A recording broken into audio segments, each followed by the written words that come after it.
Everybody. ഇന്ന് നമ്മൾ discuss ചെയ്യാൻ പോകുന്നത് ബിഗിനേഴ്സിന് വേണ്ടിയിട്ടുള്ള ടെക്നിക്കൽ അനാലിസിസിനെ കുറിച്ചുള്ള വീഡിയോ ആണ്. അപ്പം നമ്മൾ ബിഗിനേഴ്സിന് വേണ്ടിയിട്ട് തന്നെയുള്ള സ്റ്റോക്ക് മാർക്കറ്റ് ട്രേഡിങ്ങിനെ കുറിച്ചുള്ള വീഡിയോസ് എല്ലാം മുമ്പേ അപ്ലോഡ് ചെയ്തിട്ടുണ്ട്. അപ്പം നിങ്ങൾ ആരെങ്കിലും അതെല്ലാം മിസ് ചെയ്തിട്ടുണ്ടെങ്കിൽ ഞാൻ ഡിസ്ക്രിപ്ഷൻ ബോക്സിൽ ലിങ്ക് പ്രൊവൈഡ് ചെയ്യാം. അപ്പോൾ അതും കൂടെ ചെന്ന് കാണാം. അപ്പോൾ നമുക്ക് വീഡിയോയിലേക്ക് കടക്കാം. അതിനുമുമ്പ് ഞാൻ എന്നെ ഒന്ന് ഇൻട്രൊഡ്യൂസ് ചെയ്യാം. എൻ്റെ പേര് അഞ്ജന. അപ്പം നിങ്ങൾ ആദ്യമായിട്ടാണ് എൻ്റെ ചാനൽ കാണുന്നതെങ്കിൽ ചാനൽ സബ്സ്ക്രൈബ് ചെയ്യുക. കൂടാതെ വീഡിയോ ഇഷ്ടപ്പെട്ടെങ്കിൽ ലൈക്കും ഷെയറും കമൻറ്റും ചെയ്യാം.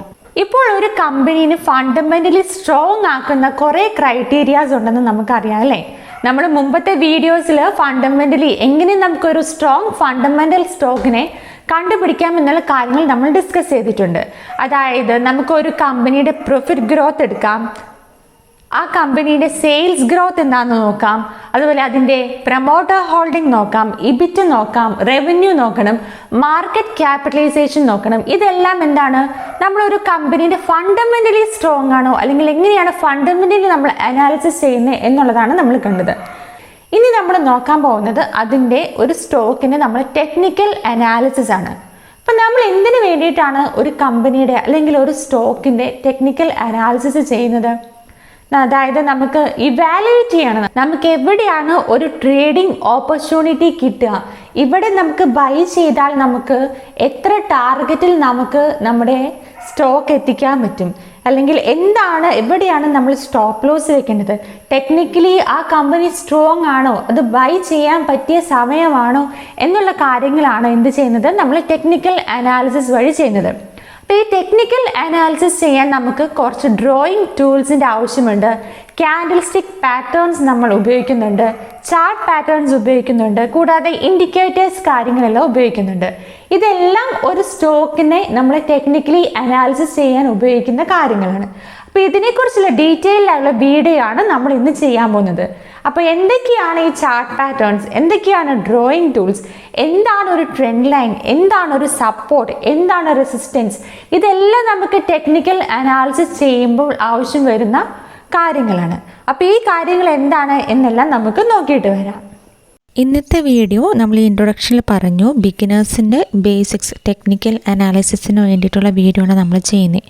ഇപ്പോൾ ഒരു ടെക്നിക്കൽ അനാലിസിസ് ചെയ്യാനായിട്ട് നമുക്ക് ഡ്രോയിങ് ടൂൾസിൻ്റെ ആവശ്യമുണ്ട്. അതുപോലെ നമ്മൾ യൂസ് ചെയ്യുന്നത് കാൻഡിൽസ്റ്റിക് പാറ്റേൺ ആണ്, ചാർട്ട് പാറ്റേൺസ് ഉണ്ട്, ഇൻഡിക്കേറ്റേഴ്സ് ഉണ്ട്. ഇപ്പോൾ എന്തിനു വേണ്ടിയിട്ടാണ് നമ്മൾ ഈ ടൂൾസ് ഉപയോഗിക്കുന്നതെന്ന് വെച്ചാൽ നമുക്ക് കറണ്ട് മാർക്കറ്റ് കണ്ടീഷൻ അറിയണം, ഏരിയ ഓഫ് വാല്യൂ അറിയണം, എവിടെ എൻട്രി എടുക്കണം എന്നറിയണം, നല്ലൊരു ട്രേഡിംഗ് സെറ്റപ്പ് എന്ത് ചെയ്യണം നമുക്ക് കണ്ടുപിടിക്കണം. ഇതിന് വേണ്ടിയിട്ടാണ് എന്ത് ചെയ്യുന്നത്, നമ്മൾ ഈ ടൂൾസ് എല്ലാം ഉപയോഗിക്കുന്നത്. അപ്പോൾ എന്താണ് ഡ്രോയിങ് ടൂൾസ് എന്ന് നമുക്ക് നോക്കാം. അപ്പോൾ ഡ്രോയിങ് ടൂൾസ് എന്ന് പറയുന്നത് മറ്റൊന്നുമല്ല, നമ്മുടെ കറണ്ട് മാർക്കറ്റ്, സ്റ്റോക്ക് മാർക്കറ്റ് അല്ലെങ്കിൽ ഷെയർ മാർക്കറ്റിൻ്റെ നമ്മളൊരു trend line, trend channel, support, resistance, അതേപോലെ ഈ വക കാര്യങ്ങളെല്ലാം കണ്ടുപിടിക്കുന്നതിന് വേണ്ടിയിട്ടാണ് നമ്മൾ ഡ്രോയിങ് ടൂൾസ് ഉപയോഗിക്കുന്നത്. അപ്പം നമ്മൾ ഫസ്റ്റ് നോക്കാൻ പോകുന്നത് ട്രെൻഡ് ലൈൻ എന്താണെന്നാണ്. അപ്പോൾ ട്രെൻഡ് ലൈൻ എന്ന് പറയുന്നത് നമുക്ക് അപ്വേർഡ് ട്രെൻഡ് ലൈനും ഉണ്ട്, അതുപോലെ ഡൗൺവേർഡ് ട്രെൻഡ് ലൈനും ഉണ്ട്. അപ്വേർഡ് ട്രെൻഡ് ലൈൻ നമുക്ക് ഡ്രോ ചെയ്യുന്ന ഒരു എക്സാമ്പിളാണ് നമ്മൾ ഈ ചാർട്ടിൽ കാണിച്ചിരിക്കുന്നത്. അതായത് നമുക്ക് 2 മേജർ സ്വിംഗ് പോയിൻറ്റ്സ് എങ്കിലും ഇതിന് വേണം. ഓക്കെ, നമുക്ക് ബാക്കി ചെറിയ ചെറിയ പോയിൻറ്റ്സ് എല്ലാം നമ്മൾ ഇതിനകത്ത് ഇഗ്നോർ ചെയ്യുന്നുണ്ട്. Maximum number of major swing points connect ചെയ്തിട്ടായിരിക്കും എന്ത് ചെയ്യുന്നത്, നമ്മളൊരു ട്രെൻഡ് ലൈൻ വരയ്ക്കുന്നത്. അപ്വേർഡ് ട്രെൻഡ് ലൈനിൽ സ്ലോപ്പിംഗ് ഏരിയ എന്തായിരിക്കും, ചാർട്ടിൻ്റെ അപ്വേർഡ് ബൈയിങ് പ്രഷർ ആയിരിക്കും കാണിക്കുന്നത്. ഡൗൺവേർഡിൻ്റെ ആണെങ്കിൽ നേരെ തിരിച്ചായിരിക്കും. അപ്പം നമുക്ക് കറക്റ്റായിട്ട് എങ്ങനെ ഒരു ട്രെൻഡ് ലൈൻ വരയ്ക്കണമെന്ന് നമുക്ക് നോക്കാം. അതിനുവേണ്ടി നമ്മൾ എടുക്കുന്ന സ്റ്റോക്ക് അല്ലെങ്കിൽ നമ്മൾ എടുക്കുന്ന ചാർട്ടിനെ നമ്മൾ എന്ത് ചെയ്യണം, സൂം ഔട്ട് ചെയ്യണം. സൂം ഔട്ട് ചെയ്തിട്ട് നമ്മൾ അതിൻ്റെ ഒബ്വിയസ് പോയിൻറ്റ്സ് കണ്ടുപിടിക്കണം. എന്താണ് മേജർ സ്വിങ്സ് വരുന്നത് എന്ന് കണ്ടുപിടിച്ച് മാക്സിമം സ്വിങ്സ് എന്ത് ചെയ്യുക, നമ്മൾ ടച്ചസ് വരുന്ന രീതിയിൽ അതിനെ അഡ്ജസ്റ്റ് ചെയ്ത് വരയ്ക്കുന്നതാണ് ഒരു ട്രെൻഡ് ലൈൻ എന്ന് പറയുന്നത്. അടുത്തത് ട്രെൻഡ് ചാനൽ എങ്ങനെയാണ് വരയ്ക്കുന്നതെന്നാണ് നമ്മൾ നോക്കുന്നത്. ഇപ്പോൾ ഈ ട്രെൻഡ് ചാനൽ എന്ന് പറയുന്നത് എന്താണ്, നമ്മുടെ മാർക്കറ്റിൻ്റെ മൊമെൻറ്റം കാണാൻ വേണ്ടിയിട്ട് നമ്മൾ ഡ്രോ ചെയ്യുന്ന ഒരു ടൂളാണ്. അപ്പോൾ അതെന്ന് പറയുന്നത് അസെൻഡിങ്, ഡിസെൻഡിങ്, ഹൊറിസോണ്ടൽ എന്ന 3 തരത്തിൽ നമുക്ക് ഈ ട്രെൻഡ് ചാനൽ വരയ്ക്കാൻ പറ്റും. ഹയർ അപ്പർ ട്രെൻഡും ലോവർ ട്രെൻഡും കൂടെ ചാനലായിട്ട് വരയ്ക്കുന്നത്. അതായത് നമ്മുടെ ട്രെൻഡ് ലൈന് പാരലായിട്ട് സ്വിങ് ലോസിൽ നമ്മൾ വരയ്ക്കുന്നത് ഡൗൺ ട്രെൻഡ് ചാനലാണെങ്കിൽ നമുക്ക് സ്വിങ് ഹൈ വരയ്ക്കുന്നത് എന്തായിരിക്കും? അപ്പ് ട്രെൻഡ് ചാനലായിരിക്കും. അങ്ങനെ ഒരു ചാനൽ ഫോം ചെയ്ത് വരയ്ക്കുന്നതിനാണ് നമ്മളൊരു ട്രെൻഡ് ചാനൽ എന്ന് പറയുന്നത്. നെക്സ്റ്റ് ഇമ്പോർട്ടൻ്റ് ആയിട്ടുള്ള കാര്യമാണ് സപ്പോർട്ട് ആൻഡ് റെസിസ്റ്റൻസ് എന്ന് പറയുന്നത്. സപ്പോർട്ടും റെസിസ്റ്റൻസ് എന്ന് പറയുന്നത് സ്പെസിഫിക് പ്രൈസ് പോയിൻറ്റ്സ് ആണ്.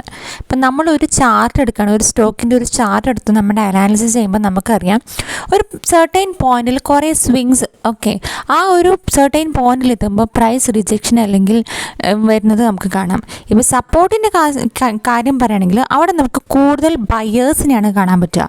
കാരണം അവിടെ എന്താണ്, സപ്പോർട്ടിൻ്റെ കേസിൽ ഡിമാൻഡ് കൂടുതലാണ്. അതായത് ഇതിൽ ഈ സപ്പോർട്ട് ബ്രേക്ക് ചെയ്തൊരു ഡിക്ലൈൻ ഉണ്ടാവില്ല എന്നൊരു രീതിയിലാണ് അവിടെ നമുക്ക് ബയേഴ്സിൻ്റെ ഡിമാൻഡ് നമുക്ക് കൂടുതലായിട്ട് കാണാൻ പറ്റുന്നത്. നേരെ തിരിച്ച് റെസിസ്റ്റൻസിൻ്റെ കേസ് വരുമ്പോൾ എന്താ, അവിടെ കൂടുതൽ സെല്ലേഴ്സാണ് ബയേഴ്സിനേക്കാളും കൂടുതൽ വരുന്നത്.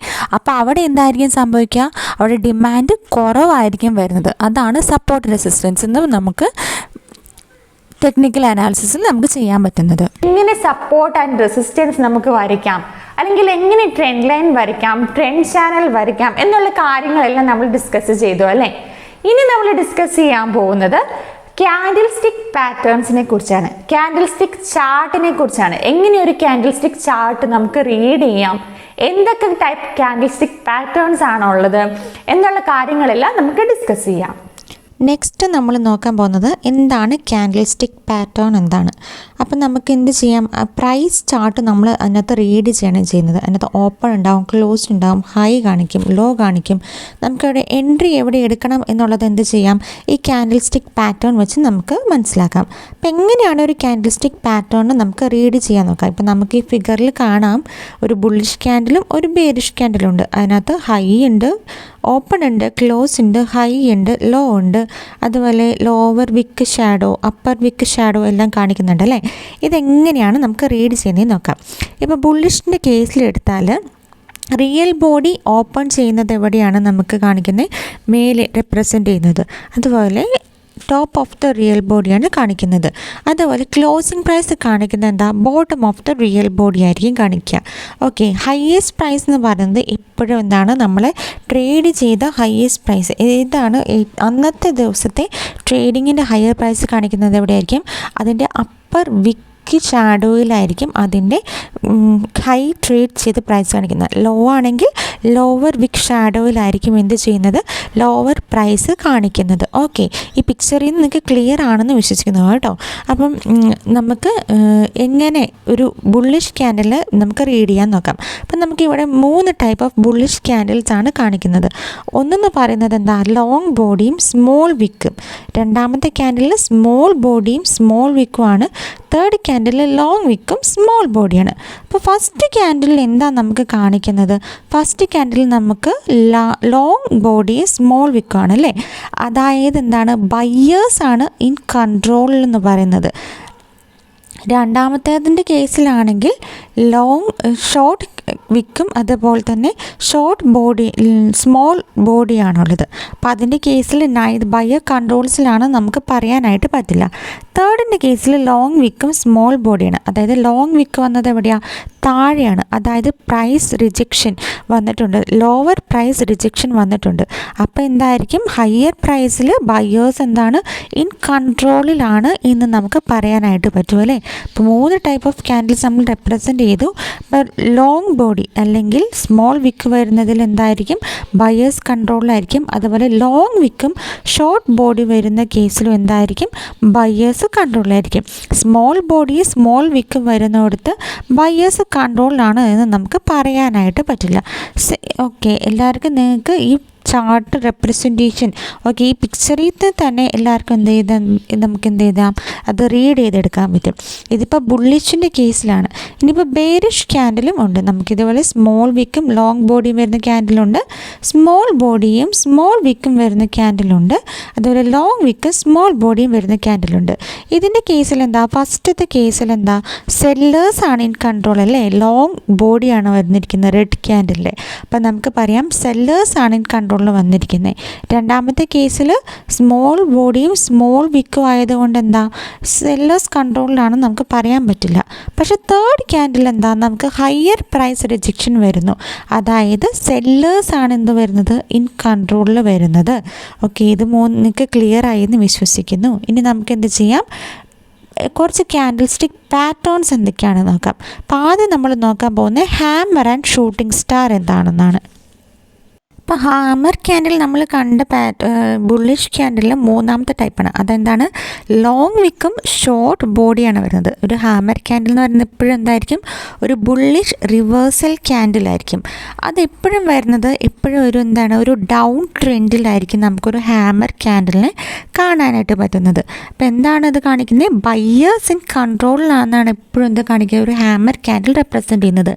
അതിൻ്റെ വിക്ക് എന്തായിരിക്കും, ബോഡിനേക്കായും എപ്പോഴും 2 ടൈംസ് എങ്കിലും ലാർജറായിരിക്കണം. എന്നാൽ മാത്രമാണ് എന്ത് ചെയ്യുക, അതൊരു കറക്റ്റ് ഒരു ഹാമറാണെന്ന് നമുക്ക് പറയാനായിട്ട് പറ്റുള്ളൂ. അപ്പം മാത്രമാണ് എന്താണ് ബയ്യേഴ്സ് ഇൻ കൺട്രോളാണെന്ന് നമുക്ക് പറയാനായിട്ട് പറ്റുള്ളൂ. ഇനി തിരിച്ച് ഷൂട്ടിംഗ് സ്റ്റാർ ആണെങ്കിലോ, ഷൂട്ടിംഗ് സ്റ്റാറിൻ്റെ കേസ് വരുമ്പോൾ എന്താണ്, നേരെ തിരിച്ചാണ് വരുന്നത് അല്ലേ. അതെന്ന് പറയുന്നൊരു ബീറിഷ് റിവേഴ്സൽ പാറ്റേൺ ആയിരിക്കും. ആരായിരിക്കും കൺട്രോളുണ്ടാവുക, സെല്ലേഴ്സ് ആയിരിക്കും കൺട്രോളുള്ള. കാരണം നമുക്ക് ഇവിടെയും ലോങ് വിക്കും ഷോർട്ട് ബോഡിയാണ്. ലോങ് വിക്ക് വന്നിരിക്കുന്ന എവിടെയാണ്, അപ്വേർഡ് ഒരു ബേറിഷ് ക്യാൻഡിലാണ് അല്ലേ. അപ്പോൾ അത് ഹയർ പ്രൈസ് റിജക്ഷൻ വന്നിരിക്കുന്നു. അപ്പോൾ സെല്ലേഴ്സ് ആണ് ഇൻ കൺട്രോൾ എന്ന് പറയുന്നത്. ലോങ്ങർ ദ വിക്ക് എന്തായിരിക്കും, നമ്മുടെ ബോഡീനേക്കായും ഒരു 2 ടൈംസ് എങ്കിലും ഈ വിക്ക് എന്തായിരിക്കണം, വലുതായിരിക്കണം. അപ്പോൾ മാത്രമാണ് എന്താണ്, അതൊരു ഷൂട്ടിംഗ് സ്റ്റാർ ആണെന്ന് പറയാൻ പറ്റുക. ഷൂട്ടിംഗ് സ്റ്റാർ ഇപ്പോഴും നമുക്ക് കാണാൻ പറ്റുന്നത് ഒരു അപ്പ് ട്രെൻഡിലിരിക്കുന്ന ഒരു ചാർട്ടിലാണ് നമുക്കിപ്പോഴും ഒരു ഷൂട്ടിംഗ് സ്റ്റാറിനെ നമുക്ക് കാണാനായിട്ട് പറ്റുക. അപ്പോൾ ഹാമർ എന്ന് പറയുന്നത് എപ്പോഴും ബുള്ളിഷ് റിവേഴ്സിലും ഷൂട്ടിംഗ് സ്റ്റാർ എന്ന് പറയുന്നത് എപ്പോഴും ഒരു ബീറിഷ് റിവേഴ്സിലും ആയിരിക്കും. ഹാമറിൽ ബയ്യേഴ്സ് ആയിരിക്കും കൺട്രോളിൽ, ഷൂട്ടിംഗ് സ്റ്റാറിൻ്റെ കേസിൽ സെല്ലേഴ്സ് ആയിരിക്കും ഇൻ കൺട്രോളിൽ വരിക. അപ്പം നമുക്ക് നെക്സ്റ്റ് പാറ്റേൺ എന്താണെന്ന് നോക്കാം. നെക്സ്റ്റ് വരുന്നതാണ് morning and evening star candle stick patterns എന്ന് പറയുന്നത്. അപ്പോൾ ഒരു evening star candle stick pattern എന്ന് പറയുന്നത് ഒരു ബിയറിഷ് റിവേഴ്സൽ ആയിരിക്കും. അതായത് നമുക്ക് എന്തായിരിക്കും, അതിനുള്ള സെല്ലിംഗ് ഓപ്പർച്യൂണിറ്റി ആയിരിക്കും ഉണ്ടാകുന്നത്. ഇത് റെപ്രസെൻ്റ് ചെയ്യുന്ന ഒരു 3 ക്യാൻഡിൽ വെച്ചിട്ടാണ് റെപ്രസെൻ്റ് ചെയ്യുന്നത്. ഫസ്റ്റ് ക്യാൻഡിൽ എപ്പോഴും ഒരു ബുള്ളിഷ് ക്യാൻഡിലായിരിക്കും. സെക്കൻഡ് ക്യാൻഡിൽ ഒരു ഡോജി ക്യാൻഡിൽ എന്നാണ് പറയുന്നത്, അതൊരു കൺഫ്യൂസിങ് ക്യാൻഡിലായിരിക്കും. തേർഡ് ക്യാൻഡിൽ എന്തായിരിക്കും, ഒരു ബിയറിഷ് ക്യാൻഡിലായിരിക്കും. അതും എന്തായിരിക്കും, ബുള്ളിഷ് ക്യാൻഡിലിൻ്റെ സെയിം സൈഡ്സ് വരുന്ന ഒരു ക്യാൻഡിലായിരിക്കും തേർഡ് ക്യാൻഡിൽ എന്ന് പറയുന്നത്. അപ്പോൾ സെല്ലേഴ്സ് ആയിരിക്കും എന്ത് വരുന്നത്, കൺട്രോളിൽ വരുന്നത്. Larger this pattern is the most significant reversal will be അല്ലേ. അതായത് ക്യാൻഡിൽ എത്രത്തോളം ലാർജർ ആയിരിക്കും അത്രത്തോളം എന്തായിരിക്കും അതിന് റിവേഴ്സിനുള്ള ചാൻസ് കൂടുതലാണ്. അപ്പോൾ ഈവനിങ് സ്റ്റാർ എന്ന് പറഞ്ഞാൽ ബീറിഷ് റിവേഴ്സിലാണ്. അപ്പോൾ മോർണിംഗ് സ്റ്റാർ എന്തായിരിക്കും, അതിൻ്റെ നേരെ ഓപ്പോസിറ്റ് ആയിരിക്കും. മോർണിംഗ് സ്റ്റാർ എന്ന് പറയുന്നത് ഒരു ബുള്ളിഷ് റിവേഴ്സിലായിരിക്കും. ഫസ്റ്റ് ക്യാൻഡിൽ എന്തായിരിക്കും, ഒരു ബീറിഷ് ക്യാൻഡിലായിരിക്കും. സെക്കൻഡ് ക്യാൻഡിൽ ഒരു കൺഫ്യൂസിങ് ക്യാൻഡിലായിരിക്കും. തേർഡ് ക്യാൻഡിൽ എന്ന് പറയുന്നത് ഒരു ബീറിഷ് ക്യാൻഡിലായിരിക്കും. ആ ക്യാൻഡിൽ എന്താണ്, ബയ്യേഴ്സ് ഇൻ കൺട്രോൾ എന്ന് റെപ്രസെൻ്റ് ചെയ്യുന്നതായിരിക്കും. അപ്പോൾ ഇതാണ് ഒരു മോർണിംഗ് സ്റ്റാറും അതേപോലെ തന്നെ ഈവനിങ് സ്റ്റാറും ക്യാൻഡിൽ സ്റ്റിക്ക് പാറ്റേൺ എന്ന് പറയുന്നത്. അപ്പോൾ മോർണിംഗ് സ്റ്റാർ എന്താണ്, ബുള്ളിഷ് റിവേഴ്സിലാണെങ്കിൽ ഈവനിങ് സ്റ്റാർ എന്താണ്, ബീറിഷ് റിവേഴ്സിലായിരിക്കും. രണ്ടിനും എത്ര ക്യാൻഡിൽസ് വേണം, 3 ക്യാൻഡിൽസ് എങ്കിലും വെച്ചിട്ടാണ് ഈ ക്യാൻഡിൽസിനെ നമ്മൾ റെപ്രസെൻ്റ് ചെയ്യുന്നത്. നമ്മൾ ഡിസ്കസ് ചെയ്യാൻ പോകുന്നത് ചാർട്ട് പാറ്റേൺസിനെ കുറിച്ചാണ്. ചാർട്ട് പാറ്റേൺസ് എന്ന് പറയുന്നതും ഡിഫറെൻറ്റ് ടൈപ്സ് ഉണ്ട്. അതിൽ ഇമ്പോർട്ടൻ്റ് ആയിട്ടുള്ള കുറച്ച് പാറ്റേൺസ് ആണ് നമ്മൾ ഡിസ്കസ് ചെയ്യാൻ പോകുന്നത്. അസെൻഡിങ് ട്രയാങ്കിൾ പാറ്റേൺ ഉണ്ട്, ഡിസെൻഡിങ് ട്രയാങ്കിൾ പാറ്റേൺ ഉണ്ട്, അതുപോലെ തന്നെ ഫ്ലാഗ് വിത്ത് പോൾ പാറ്റേൺ ഉണ്ട്, പിന്നെ വരുന്നത് ഹെഡ് ആൻഡ് ഷോൾഡേഴ്സ്. ഈ കാര്യങ്ങളെല്ലാം നമുക്ക് ഡീറ്റെയിൽ ആയിട്ട് ഡിസ്കസ് ചെയ്യാം. അപ്പോൾ നമുക്ക് ചാർട്ട് പാറ്റേൺസ് എന്നൊക്കെയാണ് നോക്കാം. അപ്പോൾ ചാർട്ട് പാറ്റേൺസ് നമുക്ക് ശരിക്കും ഒരു ചാർട്ട് അല്ലെങ്കിൽ മാർക്കറ്റിൻ്റെ സ്ട്രെങ്ത്ത്, വീക്ക്നെസ് ഒക്കെ കണ്ടുപിടിക്കാൻ വേണ്ടിയിട്ടാണ് നമ്മൾ ചാർട്ട് പാറ്റേൺസ് യൂസ് ചെയ്യുന്നത്. ഒന്നാമത്തെ പാറ്റേൺ അസെൻഡിങ് ട്രയാങ്കിൾ എന്ന് പറയുന്നത്. അസെൻഡിങ് ട്രയാങ്കിൾ എന്ന് പറയുന്നത് നമുക്ക് എന്താണ്, ഹയർ ലോസ് റെസിസ്റ്റൻസിൽ മീറ്റ്. അപ്പോൾ റെസിസ്റ്റൻസ് നമുക്ക് ബ്ലാക്ക് ഡോട്ട്സിൽ നമ്മൾ മാർക്ക് ചെയ്തിട്ടുണ്ട്. അവിടെ നിന്ന് എന്താണ്, ഹയർ ലോസ് ഉണ്ടാക്കുകയാണ് അല്ലേ. അതായത് ഒരു അസെൻഡിങ് ട്രയാങ്കിൾ ഫോം ചെയ്യാണ്. അതെന്തായിരിക്കും, അപ്പ് ട്രെൻഡിലായിരിക്കും നമ്മൾ ഫോം ചെയ്യുന്നത്. അപ്പം നമുക്ക് അതിൻ്റെ സ്റ്റോപ്പ് ലോസ് സ്വിങ് ലോ ആയിട്ട് സെറ്റ് ചെയ്യാനായിട്ട് പറ്റും. ഇതിൻ്റെ ഓപ്പോസിറ്റ് ആയിരിക്കും എന്ത്, ഡിസെൻഡിങ് ട്രയാങ്കിൾ എന്ന് പറയുന്നത്. ഈ അസെൻഡിങ് ട്രയാങ്കിളും ഡിസെൻഡിങ് ട്രയാങ്കിൾ എന്ന് പറയുന്നത് എന്താണ്, കണ്ടിന്യൂഷൻ പാറ്റേൺ ആണ്. അപ്പം അസെൻഡിങ് ട്രയാങ്കിൾ എന്ന് പറയുമ്പോൾ നമുക്ക് മേലെ ബ്രേക്ക് ഔട്ട് വരുമ്പോൾ നമുക്ക് എന്ത് ചെയ്യാം, ബൈ ചെയ്യാനായിട്ട് പറ്റും. ഡിസെൻഡിങ് ട്രയാങ്കിൾ ആണെങ്കിൽ എന്താണ്, അവിടെ നമുക്ക് സെല്ലിംഗ് ഓപ്പർച്യൂണിറ്റി ആണുള്ളത്. അപ്പോൾ അസെൻഡിങ് ട്രയാങ്കിളും ഡിസെൻഡിങ് ട്രയാങ്കിളും നമുക്ക് സ്റ്റോപ്പ് ലോസ് എവിടെ വെക്കണം, സ്വിംഗ് ലോയിലാണ് നമ്മൾ അതിൻ്റെ സ്റ്റോപ്പ് ലോസ് വയ്ക്കുന്നത്. ടാർഗറ്റ് വരുന്നത് എൻ്റയർ ആ ട്രയാങ്കിളിൻ്റെ ലെങ്ത്താണ് നമ്മൾ ടാർഗറ്റായിട്ട് വെക്കുന്നത്.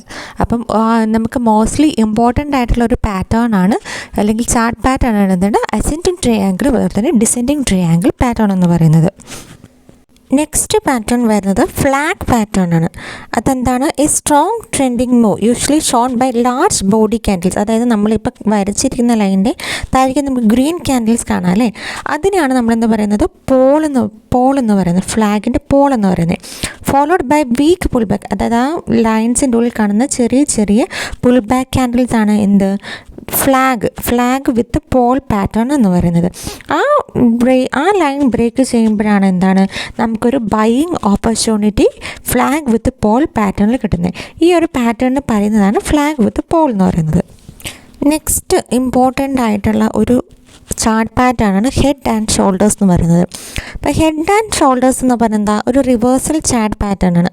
അത് നമുക്ക് 4 പാർട്സ് ആണുള്ളത്. ഒരു ലെഫ്റ്റ് ഷോൾഡർ, ഒരു head, right shoulder, neck line. ഇപ്പം ലെഫ്റ്റ് ഷോൾഡറും റൈറ്റ് ഷോൾഡറും എന്താണ്, ഓൾമോസ്റ്റ് സെയിം ഇതിലാണ് പോകുന്നത് അല്ലേ. ഇതെന്ന് പറയുന്നത് എന്താണ്, ഒരു ബിയറിഷ് റിവേഴ്സലാണ് ഈ പാറ്റേൺ കാണിക്കുന്നത്. അപ്പോൾ ഇതിനകത്ത് നമുക്ക് സെല്ലിംഗ് ഓപ്പർച്യൂണിറ്റിയാണ് വരുന്നത്. ഇനി ഇൻവേർട്ടഡ് ഹെഡ് ആൻഡ് ഷോൾഡേഴ്സിലും ഈ സെയിം പാർട്സ് ആണുള്ളത്. പക്ഷേ നമുക്ക് എന്താണ്, അവിടെ ബൈയിങ് ഓപ്പർച്യൂണിറ്റിയാണ് ഇൻവേർട്ടഡ് ഹെഡ് ആൻഡ് ഷോൾഡേഴ്സിൽ വരുന്നത്. ഇനി നമ്മൾ നോക്കാൻ പോകുന്നത് ഇൻഡിക്കേറ്റേഴ്സിനെ കുറിച്ചാണ്. എങ്ങനെയാണ് ഒരു ടെക്നിക്കൽ അനാലിസിസ് നമ്മൾ ചെയ്യുമ്പോൾ ഈ ഇൻഡിക്കേറ്റേഴ്സ് നമുക്ക് യൂസ്ഫുൾ ആവുക എന്നാണ് നമ്മൾ നോക്കുന്നത്. ഇപ്പം നമുക്ക് ഒരു എൻട്രി എടുക്കണം, ഇപ്പം നമ്മൾ ചാർട്ട് മാത്രം വെച്ച് എന്ത് ചെയ്യാൻ പാടില്ല, അല്ലെങ്കിൽ ഒരു പാറ്റേൺ കണ്ട് മാത്രം നമ്മൾ എന്ത് ചെയ്യും, ചിലപ്പോൾ നമ്മൾ എൻട്രി എടുക്കും, ചിലപ്പോൾ ഒരു ഫോൾസ് ബ്രേക്ക് ഔട്ട് ആയിരിക്കും തരുന്നത് അല്ലേ. പക്ഷെ നമുക്ക് എന്ത് ചെയ്യാം, ചാർട്ട് വെച്ചിട്ടും അതേപോലെ തന്നെ ഈ ഇൻഡിക്കേറ്റർ വെച്ചിട്ടും നമുക്ക് രണ്ടും കമ്പയർ ചെയ്ത് എന്ത് ചെയ്യാം, നമുക്ക് ട്രേഡ് എടുക്കാൻ പറ്റും, അല്ലെങ്കിൽ നമുക്ക് അവിടെ ഒരു എൻട്രി എടുക്കാൻ പറ്റും. അപ്പം എന്താണ് ഒരു ഇൻഡിക്കേറ്റർ എന്ന കാര്യം എന്ന് നമുക്ക് കണ്ടിട്ട് വരാം. ഇപ്പം നമുക്ക് ഇൻഡിക്കേറ്റർ എന്ന് പറഞ്ഞാൽ എന്താ, നമ്മുടെ മാർക്കറ്റ് പ്രൈസിനെ നമ്മൾ സമ്മറൈസ് ചെയ്യണം. അതൊരു ടൂളാണ്. ഈ ഹിസ്റ്റോറിക്കൽ ഡാറ്റ വെച്ചിട്ട് നമ്മളൊരു ഫോർമുല ഉപയോഗിച്ച് കണ്ടുപിടിക്കുന്ന ഒരു ടൂളാണ് എന്ത് പറയുന്നത്, ഇൻഡിക്കേറ്റർ എന്ന് പറയുന്നത്. ഇപ്പം മെയിൻലി വരുന്ന ഒരു ഇൻഡിക്കേറ്ററാണ് മൂവിങ് ആവറേജ് എന്ന് പറയുന്നത്. അത് നമുക്ക് എന്താ, എന്ത് ട്രെൻഡാണ്, ഷോർട്ട് ടേം ആണോ, മിഡ് ടേം ആണോ, ലോങ് ടേം ആണോ, എന്ത് ടൈപ്പ് ട്രെൻഡാണ് നമുക്ക് വാങ്ങിക്കേണ്ടത് എന്ന് ഐഡൻറ്റിഫൈ ചെയ്യാൻ വേണ്ടിയിട്ടാണ് ഈ മൂവിങ് ആവറേജ് നമ്മൾ യൂസ് ചെയ്യുന്നത്. ഷോർട്ട് ടേം ട്രെൻഡ് ആണെങ്കിൽ നമ്മൾ ഉപയോഗിക്കുന്നത് എന്താണ്, 10 പീരീഡ് മൂവിങ് ആവറേജ് ആണ്. ഇപ്പം മിഡ് ടേം ആണെങ്കിൽ 50 ആയിരിക്കും, ലോങ് ടേമിന് വേണമെങ്കിൽ 200 MA മൂവിങ് ആവറേജ് ആണ് നമ്മൾ യൂസ് ചെയ്യുന്നത്. ഇത്രയാണ് ഇൻഡിക്കേറ്റേഴ്സ്. എല്ലാവർക്കും ടെക്നിക്കൽ അനാലിസിസ് എങ്ങനെയാണ് നടത്തേണ്ടത് അതിൻ്റെ ഒരു ബേസിക്സ് കാര്യങ്ങളെല്ലാം ക്ലിയർ ആയി എന്ന് വിശ്വസിക്കുന്നു. അപ്പം നമുക്ക് നെക്സ്റ്റ് വീഡിയോയിൽ കാണാം.